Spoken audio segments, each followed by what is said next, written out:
Okay, Dr. Mark McDonald is here. And Dr. McDonald, I'm just going to tell everybody right off the bat that when I brought you into the studio, the virtual studio, I was getting my hair braided really fast. And you said I could be a celebrity YouTuber that just braids her hair because it's a therapy now. I have to ask you, I know it's kind of off topic, but maybe it's not so much off topic. Maybe people need more hair braiding videos. I'm not quite sure in today's world. Can you tell us a little bit about that first before we get into who you are and mass psychosis and all that good stuff? Tell me what you were talking about with the hair braiding. ASMR, asynchronous meridian response. It actually ties in perfectly with the concept of fear, which is what I've been speaking about for the last 2 years, because it's the antithesis of fear. ASMR is a therapy which includes or involves listening to recordings or watching videos of people doing activities that activate and stimulate the anti-fear part of the brain, the calming, soothing, secure part of the brain, the part of the brain that we believe chimps activate when they pick little nits off of each other's backs. Rather than clamping down, biting, screeching, trying to kill one another, they actually go into this very passive, receptive kind of safe mode, and they allow what would be otherwise very competitive animals, threatening animals, to come and actually touch their body and pick little gnats off of their back. And then when that's done, they go back into their big, gorilla mode. Well, ASMR does the exact same thing to people who are very anxious, very fearful, perhaps traumatized. They watch a video of something which activates a soothing part of the brain, like watching hair being stroked or pets being rubbed or brushed. And the sound and the visual causes a calming effect. And it's thought to be very similar to the way that an infant responds to a mother's caresses, to coos, to brush strokes. It causes this immediate calming that works now in adults. And you can put up these videos of yourself doing these activities. You can put a channel up, you can make money, you can monetize it. And if you Google ASMR in YouTube, you will come up with millions, literally millions of examples of this. It's quite fascinating. Well, if there's millions of examples, then can I make my name in that world, or is it already saturated? It is saturated. So the production values, the bar is very high. You have to have really, really amazing audio equipment with really great binaural microphones, great cameras, creative, inventive. You can't just like put up a camera like, as a makeup mirror while you're getting dressed in the morning and brushing your hair. People are like, oh, that sucks. They're not going to pay you for it. Okay. But what about horses? I would venture into the horse brushing thing. I'm not brushing my hair in front of people. I don't know. I still think that's too weird, but I would brush my horse. So what about that? Are there a lot of horse brushing videos? Absolutely. There is every subset of ASMR you can imagine. And if the horse brushing market has not yet been saturated, you could actually dive in there and maybe you would make a name for yourself and you could corner the market in horse brushing ASMR. Okay. Well, I am trying to find a topic I could do that doesn't get censored. So I'll think about it. This may be the last domain of censorship-free videos and commentary. Well, I was going to, at the end of our talk about mass psychosis, I was going to ask you about solutions. So I guess we already figured it out. All we need to do right now is just watch each other brush our hair. Everything's going to be fine. Okay. Could you tell us a little bit about yourself, Dr. McDonald? I know you're a clinical psychiatrist. You specialize, if I'm correct, in child and adolescent psychiatry, but I know you work with adults. And I've heard you on many podcasts talking about delusional psychosis, or what some people are calling, maybe they're different, but mass formation. So I guess first give us your background, who you are and how you got to this point in talking about all this stuff. Well, I am a psychiatrist. I'm a clinical psychiatrist. I'm a medical doctor, and I evaluate and treat both children and adults for emotional problems and mental illness. That's basically what I do. I have a private practice in West LA. I've been working with people on an individual basis for over 10 years now. And I have been, up until 2 years ago, relatively quiet outside of my practice. I've got lots of stuff going on in the practice, and toys and noise, and trying to control kids from breaking things. So it's a pretty raucous environment at times where I work, but I leave the office. I am not a public figure. I don't write, I don't speak, I don't provide opinions on commentary on society. At least I didn't until about April or May of 2020. And I only began to do that when I started to see the emotional collapse of my patient population. All of the kids in my practice were suffering: anxiety, depression, separation, phobias, drugs, suicide, fentanyl overdoses, stuff I had never seen before in my entire career, just blowing up right in front of my eyes. And I started to ask the question, why? Why is this happening to everybody? No one was spared. And as I was doing that, I was also simultaneously noting all these really bizarre shifts in our culture, in our society. I was starting to see people walking around outside with masks on their faces, hopping from one side of the street to the other when someone would come across their path, people barking at each other in elevators because they weren't covering their faces, people wanting to stand far away and yell rather than communicate. I started seeing government policies that made absolutely no sense go into effect for a virus that really wasn't hurting anybody under the age of 80 to any great extent. Schools being closed, businesses being shut down. And I said to myself, people are really being harmed. People are not being harmed by this virus. For the vast majority of Americans, this virus is medically irrelevant. The average age of death from the very beginning has been over age 80, which is greater than the age of death from all other causes. So people that get this virus and die, they actually die later than people who die of natural causes. Nursing homes, severely immunocompromised, obese, vitamin D deficient individuals. Regular people are just not affected by this in any significant way. It's not even as serious as a flu. So why are we falling apart? Why is everybody emotionally collapsing, turning to drugs and alcohol, divorcing, fighting, losing their jobs, getting shut down, censored? None of it made any sense. And that's when I started to think and ponder and come up with what I thought were rational explanations for why we were heading in this crazy direction going off a cliff.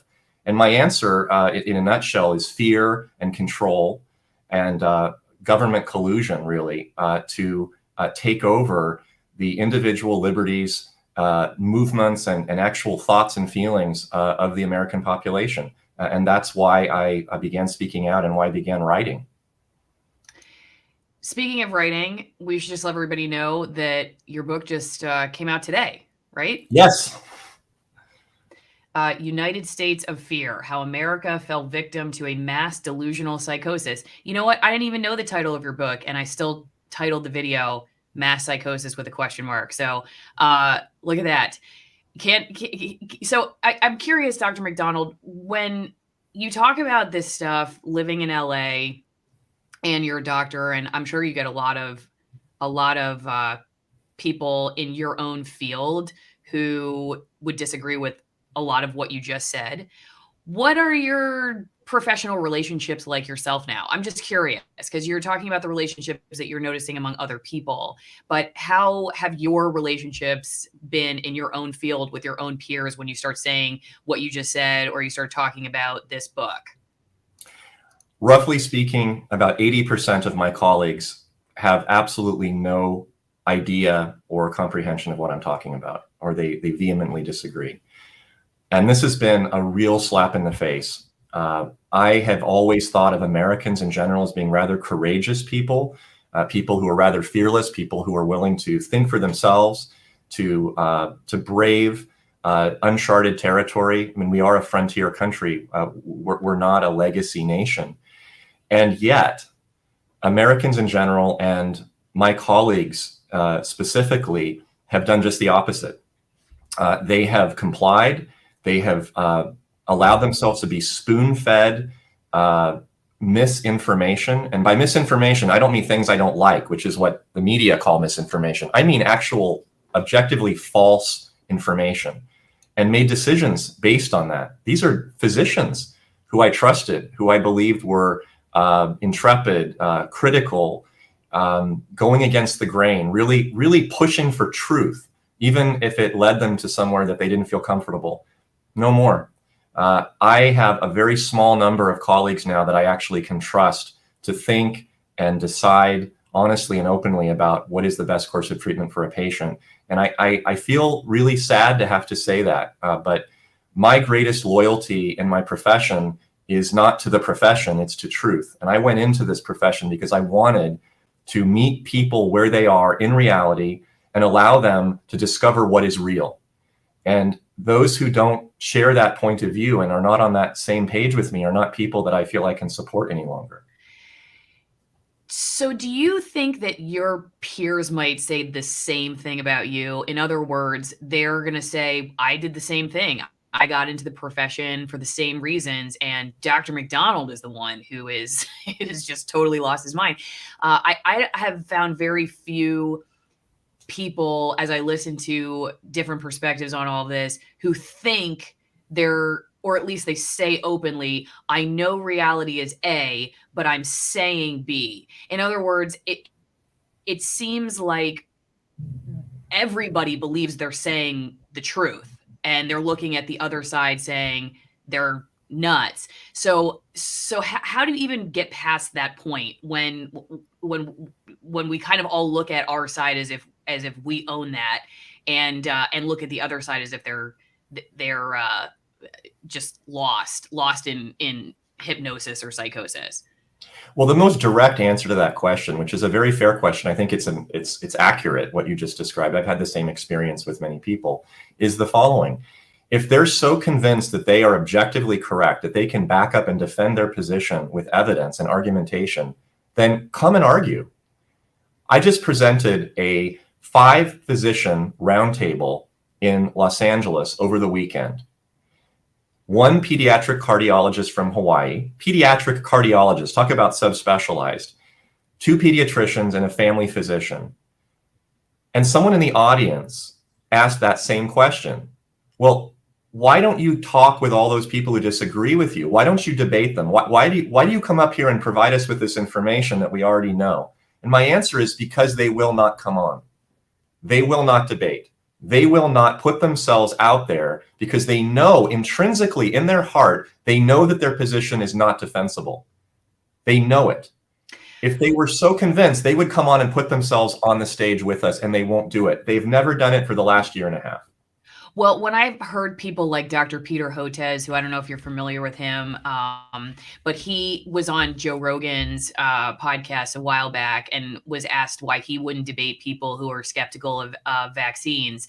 And he just said he didn't want to give any credence to their arguments, that showing up and having that debate would elevate that position to something even worth debating. And it seemed like he really believes that. I've had a manager when I was in a newsroom tell me the same thing about not letting me cover one or another perspective on a topic. We're not going to give those people a voice, because if we do, then we're giving credence to what they're saying. So we don't do the debates, because the debate would signal to people that we're actually taking these people seriously. And I think he believed that too. So I don't know. I love talking about this, because truly I am thinking about myself too over the years in mainstream media, wondering why I was in paradigm A and then started to wake up and in I don't know what paradigm now. Where do I live? Down Alice Wonderland's rabbit hole. I'm not quite sure.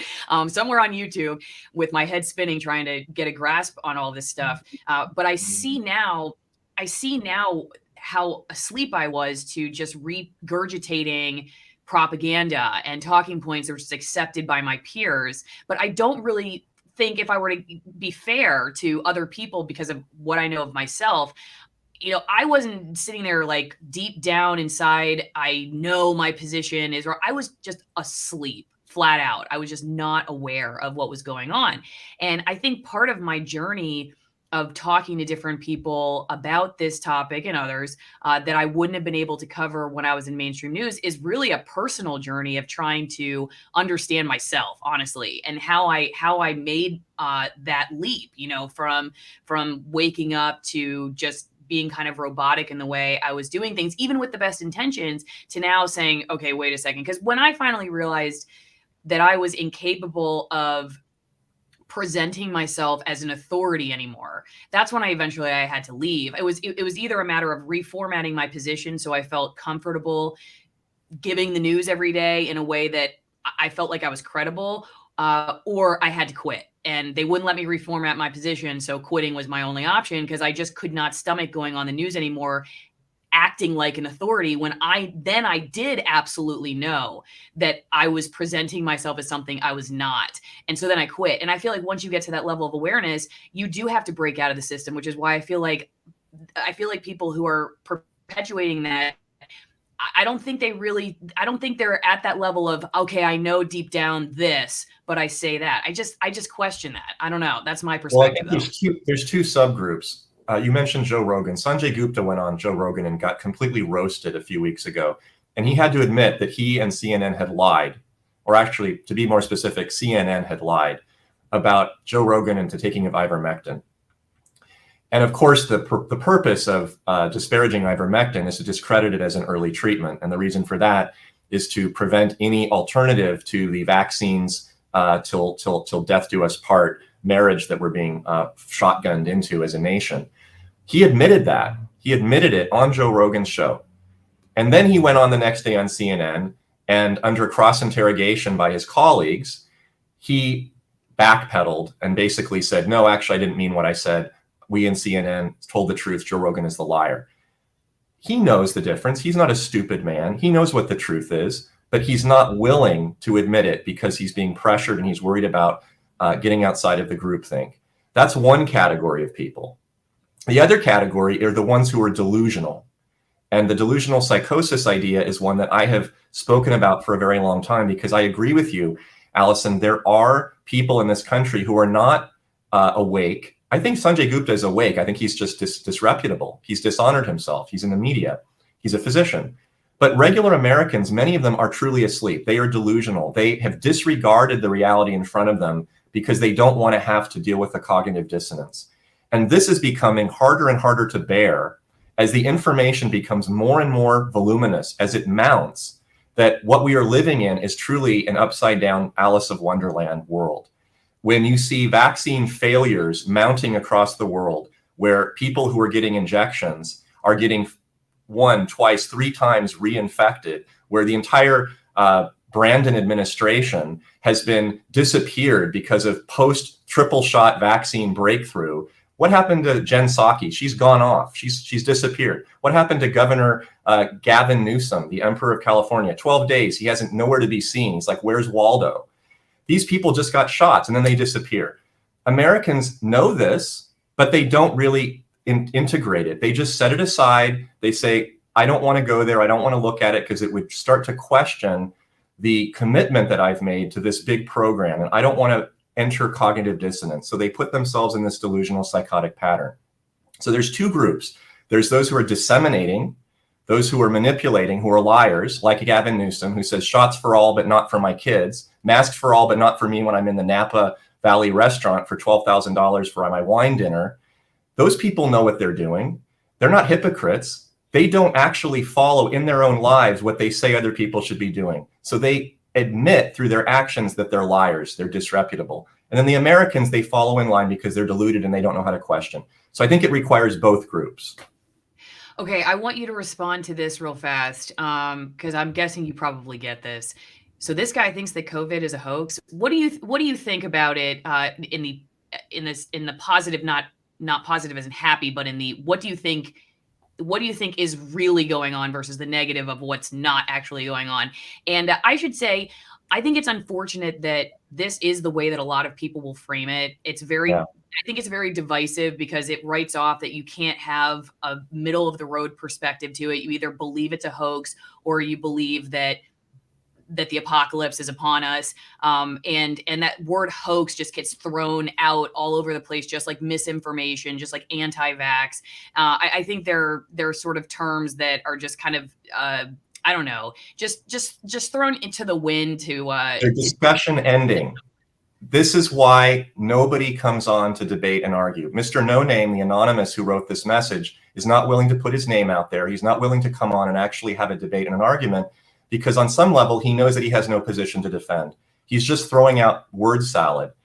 It's the idea of you're a conspiracy theorist, ergo I don't have to actually entertain into a conversation with you. You're an anti-vaxxer, therefore I do not have to actually respond to your voluminous, overwhelming, completely inarguable presentation of evidence that shows that these so-called vaccines are neither vaccines, nor are they safe, nor are they effective. I can just shove you aside.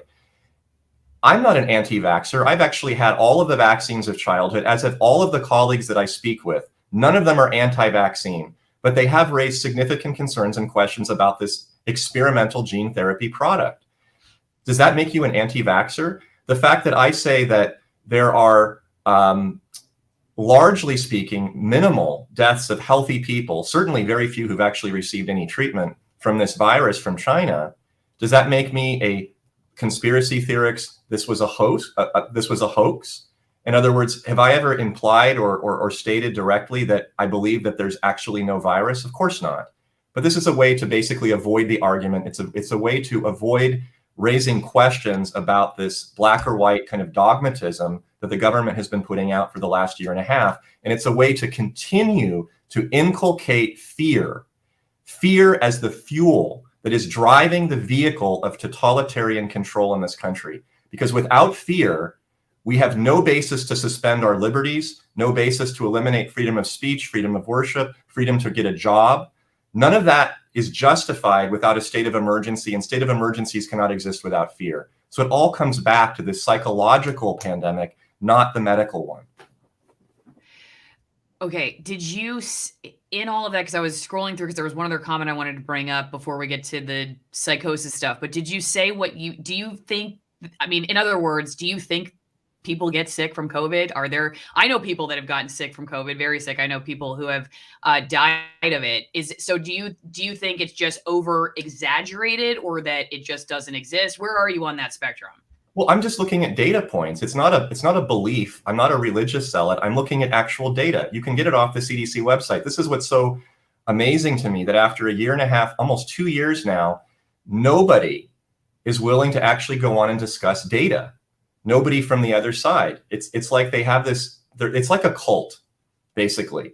And if you go and challenge the wisdom of the guru, you're deemed to be a zealot, an anti-cult figure, as opposed to someone who's questioning the absurdity of the internal inconsistencies of the doctrine.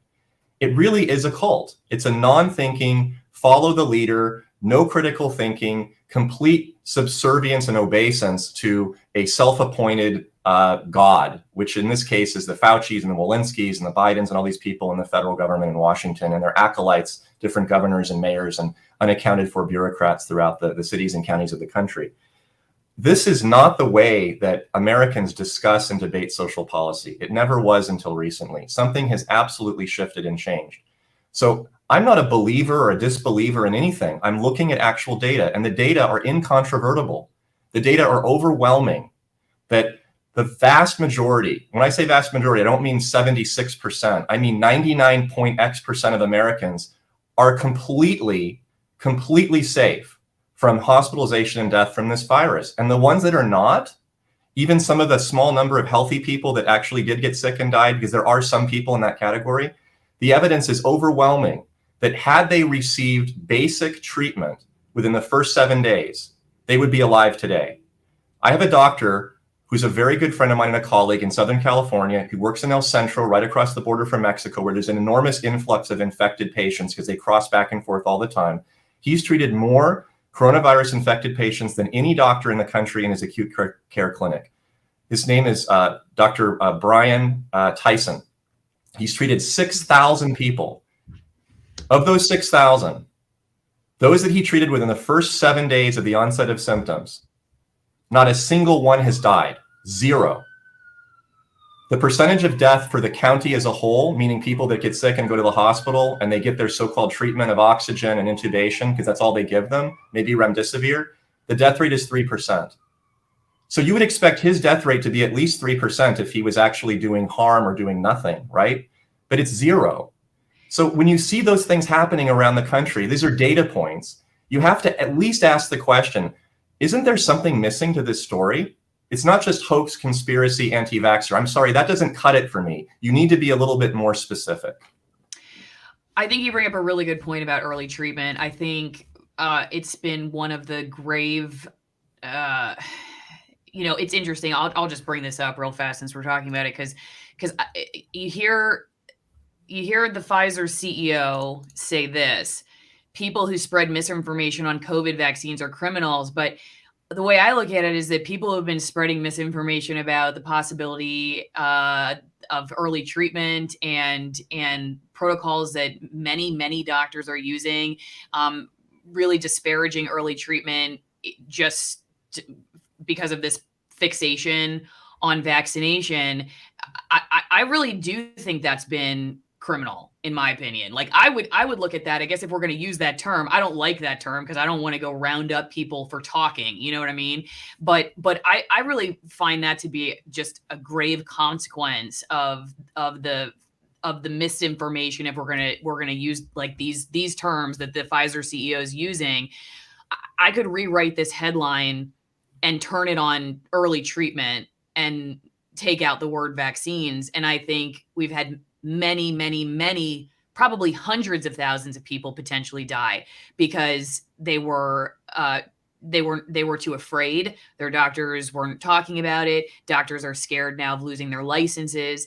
And so I think my old industry of mainstream news has created significant problems. I think that's the nicest way to say it, significant problems when it comes to that specific issue. I'm curious what you think about this, you know, the Pfizer CEO saying this, because I would say he probably would look at you and say, you're one of these people. So I'm just curious what you think of the, I don't know, the talking points that are coming from the pharmaceutical companies and from the government I mean, you already kind of went into those labels, but when it comes specifically to the escalation of division around people who are questioning these vaccines. Well, you might want to ask him, first of all, whether there's any conflict of interest between his company's financial prospects and the sitting board of directors at Pfizer of Scott Gottlieb, who's a former FDA director. And there's another one on Johnson & Johnson's board as well. So you see that there is a significant and real conflict between these pharmaceutical companies and good government policy, because government and the pharmaceutical companies are working hand in hand. That's one significant problem already, and it's very rarely ever addressed. The other thing that I would say is that for those who are sort of in the middle, not the zealots in the cult and not the people who have already been woken up, but the people who are just kind of wondering, well, does this all make sense? Maybe he's exaggerating. Ask yourself these questions. If you believe that the government and the media are truly speaking out and acting on your behalf and in your best interest, that they actually are doing the best job they can, maybe they stumble here and there, information keeps changing, science is evolving, all of that stuff. If you believe that, ask yourself this: why has no one, I mean, literally no one in government or industry or even media ever brought up the subject of early treatment? Ask yourself why none of those people have ever brought up, with all their vaccination campaigns, the subject of not vaccine passports, but immunity passports, or even natural immunity in general. Why is early treatment and natural immunity two verboten subjects in the national discourse? And why do they become verboten only in the last 2 years? This is a very, very important question that has absolutely no answer from that side. If we have always treated people for disease until 2 years ago, if we've always considered natural immunity to an infection to be essentially protective for life, and we've never given vaccines ever to people who already developed immunity, why are we doing those two things now? Why are we depriving people of early treatment and forcing vaccines on people who already have natural immunity? It makes absolutely no sense. And that's why I ask those questions. You have to start to ask yourself, why does this not make sense? I remember this clip of, I can't remember who Anthony Fauci was talking to. I think it was CNN. And they asked, it was Dr. Gupta, actually. And he said, well, what about all these people that write me that say I have natural immunity? How do you convince them to get the shot? And Dr. Fauci's response was, I don't really have a very good answer to that. And it's so crazy to me that we're firing tens of thousands of people, with natural immunity, when the NIH director is like, I don't really have a good answer for that. Like we're making irrevocable changes to people's lives without very good answers. That one's very curious to me. So I want to go back to, again, this idea of delusional psychosis or mass psychosis. Somebody asked about Carl Jung talking about this decades ago. That was the comment I was looking for, and I don't see it now. give me some history behind why you're using that term and what does that even really mean? Well, it's not new. The Salem witch trials is a great example of this. Why were young women drowned and burned and hanged in the early colonial period in the United States? Was it because they were witches? I don't think so. We understood, looking back on it, that there were two problems. One, there was an actual fear of witches, and that once that fear starts to become endemic in a small community, in conjunction with a kind of nefarious motivation, which is to protect the sanctity of one's marriage from the predations of young seductive women, then the fear and the hidden motivation start to come together, and one breeds on the other. And then you wind up having all these young women being drowned and hanged and burned. We've seen this before. Oh, yeah. Sorry, keep going. So that's just sort of one example of what I mean by a mass delusional psychosis. It's something that people wake up from eventually and realize that was absolutely insane and crazy. We should never have done it. But in the moment, it actually made sense. It started to feel like an explanation for their discomfort and their anxiety about potential adultery and infidelity in their home. It's so interesting because I think we all want to consider ourselves a hero, maybe, that we would be the person who was hiding Jews during the 40s, and that we were hiding slaves in the Underground Railroad. But it's easy to look back on history and not realize the significant risks that the actual heroes had to really take, like risk of their livelihood and their very lives. And it's so fascinating to me that like we can look back on a time and say, like, we're sure we would have been one of those people, those virtuous people. And then fast forward it and you look around and you're thinking, I think there's fewer of them than maybe we want to believe who would stand up and just ask questions. Just I'm not even talking about necessarily revolting. I'm just even saying, like, nowadays we're in this information war where people are very scared to even talk. I was just fired from my day job for this video would have been ones that my bosses would have been like, to get her off the stage. Yes. And I refused to comply with that censorship. And so I lost my job. And then I have to start figuring out, because we got health insurance from that job and we have a young child, and it was a significant source of income. And so you have all these questions that's nothing compared to like somebody's going to come throw me in jail or whatever. And thankfully I can still have these conversations with you and I feel free to do it. But what is it? Is there a term in your world for, I guess,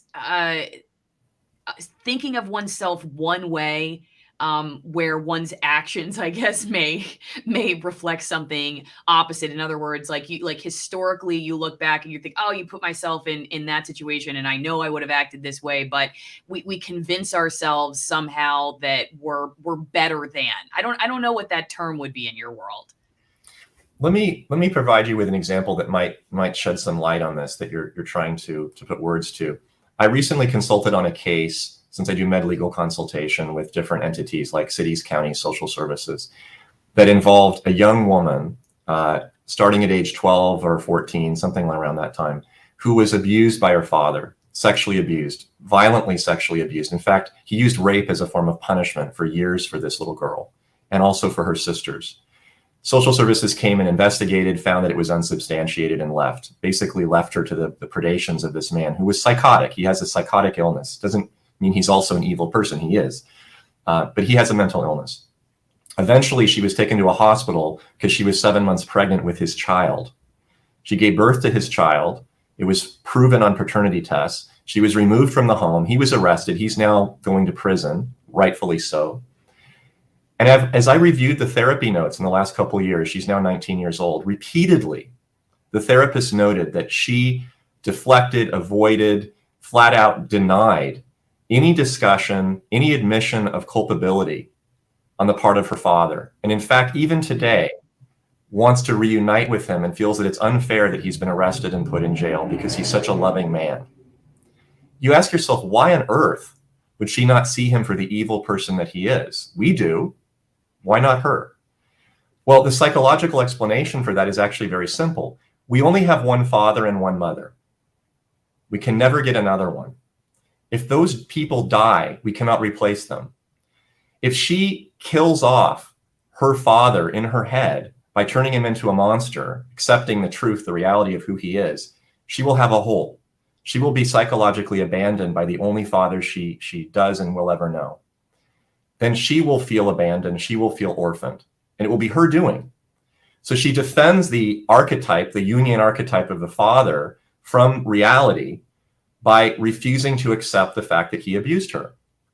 I think most people can understand that, even if they're not psychiatrists. It kind of makes sort of rational sense. It's a defense. Well, now multiply that out on a societal level. What if the abuser in this story is our government? And what if, in order to bring liability and find the abuser appropriately culpable for all of the injury, all of the evil, all of the death, and I think the government is culpable, as well as media, for killing hundreds of thousands of Americans by denying them early treatment. I believe that. If we have to go that far and dismiss our government as being that horrific, that abusive, that culpable of murder, then we're left with no government. We're basically orphaned. Now, for strong, independent American kind of colonial values people, that's okay. We don't need government. We've got our church, we've got our wife, our husband, our spouse, we've got all these people, our communities to support us. We couldn't care less about the government. The government is as Reagan said, I became a Republican when I realized that government is not the solution, government is the problem. Well, they already know the government is the problem. Most Americans don't. Most Americans in urban environments see government as the answer and the solution. They've been given the little nipple of the never-ending milk source of EDD payments and welfare and food and options for having your business stay open even if it's closed by giving all this money. The government solves their problems. So to accept that government is actually harming them would be so difficult and so painful that they don't even want to conceptualize it. They don't want to think about it. And so they choose to live in a delusional psychosis rather than live in reality. And I understand why. So I think that's changed in the last couple of years, because it's been interesting to see how people who would agree with the sentiment that you just stated would disagree with it in this circumstance. And in other words, for instance, the folks who I would have interviewed as an environmental reporter who would have been very skeptical of chemical companies, big corporations, now it's like aren't questioning the pharmaceutical companies. And so Absolutely. it feels like something changed in the last couple of years. Correct. I do believe that when it comes to the news, something significantly shifted during the Trump administration. I think the media was vocal about it. I'm not quite sure why. It always concerns me when they let us in on the secret. I don't know why we were told. But say, for instance, the New York Times, I remember in 2016, wrote a piece about how we just have to change the way we do journalism now because the threat is so significant. I think that teed us up for where we're at now. We started to accept that we just have to do reality differently. And when I say that, I mean describe reality differently, discuss reality differently. Journalists have to go from being people who are curious about the dissenter to now silencing the dissenter. These terms were changed over the last few years, at least from my lifetime, and I'm only 40, so it's not like I've been around forever, but I was in the news business for almost 15 years. And the vocabulary and the changing of the definitions of words and just the purpose of going to work as a journalist definitely, in my opinion, changed in those 4 years. And I think it set us up to accept that we just have to do things differently when there's a significant threat, but then there just keeps coming new threats, so it's like, it was that, and then COVID, and so like, what's the next thing? And I think people were trained to think that like, well, we just have to silence people, we have to go after misinformation, we have to do, because these terms were not terms I remember being thrown around years ago. Again, I've told people who watch my channel, the fun part of being a journalist was finding people who were on the outside and trying to understand why they thought that way, not labeling them and then trying to get rid of them. That was the opposite of what was even fun as a journalist, right? That was the fun part of going to work. So I don't really know what you think about that, but for me, I noticed a change. Well, you just summarized, without knowing it, really my entire book and the hypothesis behind it. Conspiracy theorist was not actually used very prominently until only recently. That word conspiracy certainly has been around for a long time, but not conspiracy theorist. Misinformation is a fairly new term as well. The idea of the emergency, that has been central to every single rise of dictatorship in the 20th century. This is a classic case of whether you want to call it the left, the totalitarian, authoritarian regime, but this is the playbook for taking control of a population. You announce a threat, perhaps you create it yourself. You then declare a state of emergency necessary to control the threat. And then anyone that questions either the threat or the means to end the threat, which is always the cessation of liberties, anybody who questions that is then called fill in the blank, counter-revolutionary, a misinformation propagandist, a conspiracy theorist. And you know what we do with those people? We shut them up, we put them in jail, and eventually we execute them. That's been true for every single regime in the 20th century. And there has been no exception, and I challenge anyone to find one, no exception to the dissolution of the first liberty, which is the freedom of speech, in any dictatorship.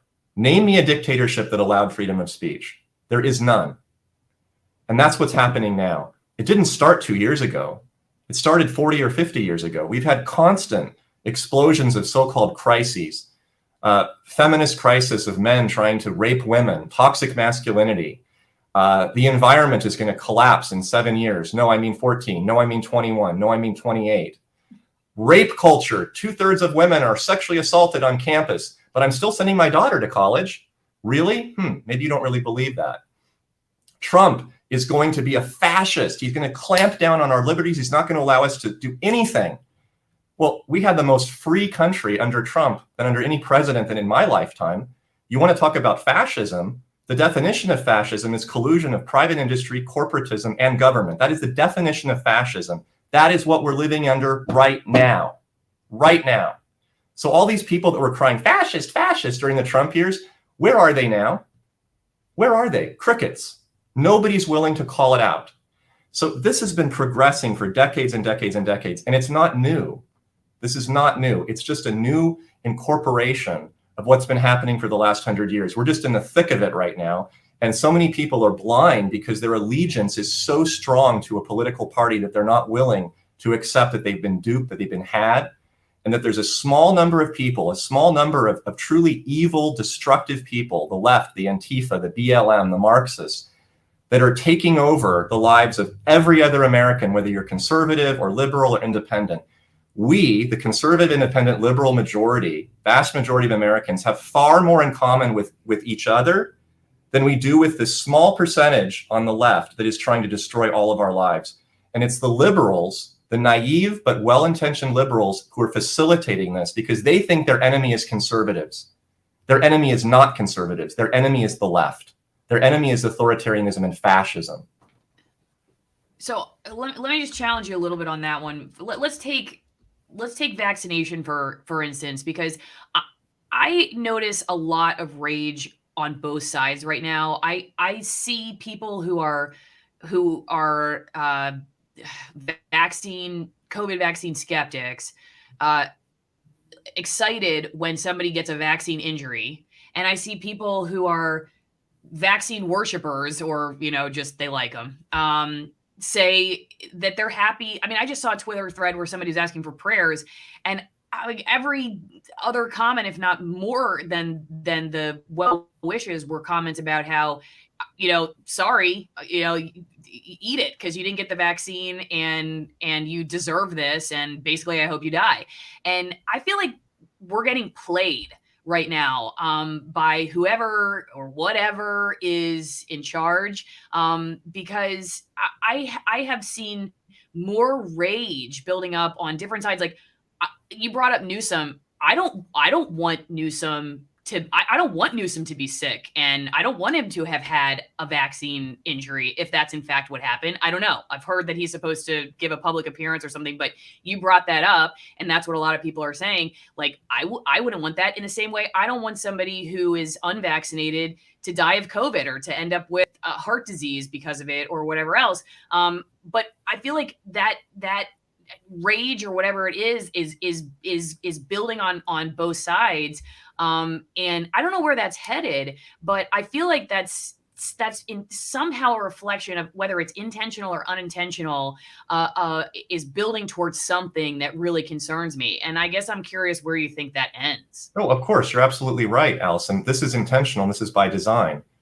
Just look back again. I'm always telling people, look at history, because history always repeats itself. There's nothing new happening today that didn't happen before.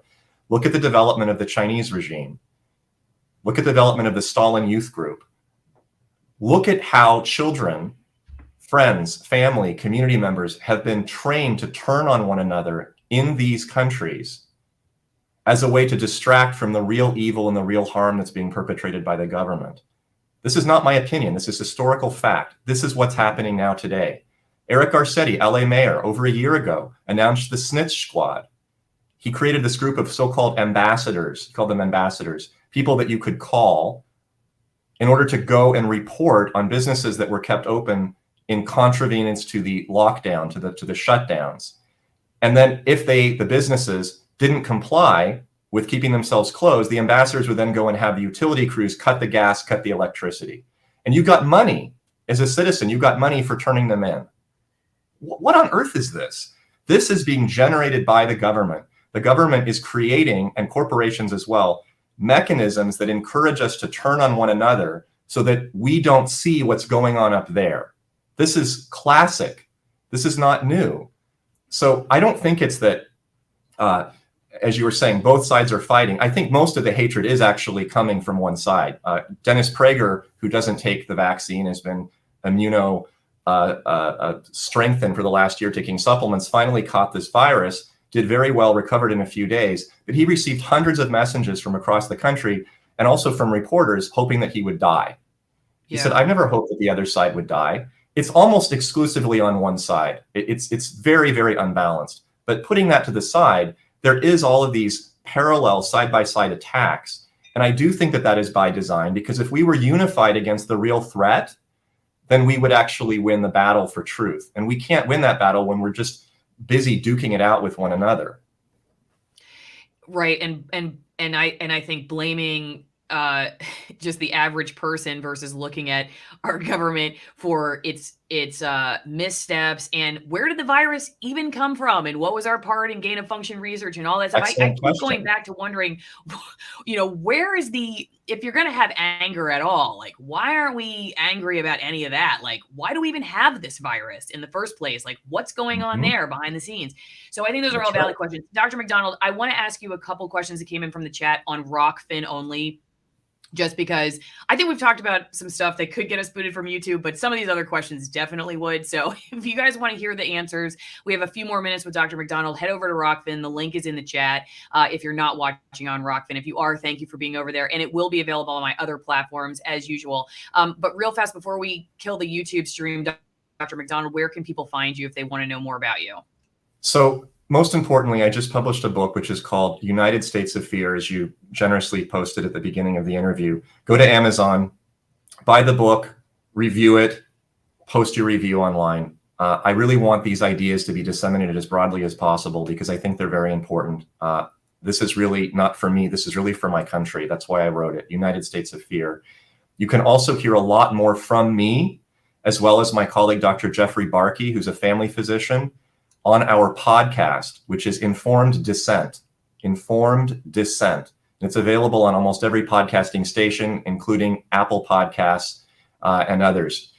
I have a Facebook page as well, Mark McDonald, MD, which you can find postings that I place up there when I find interesting newsworthy articles to read.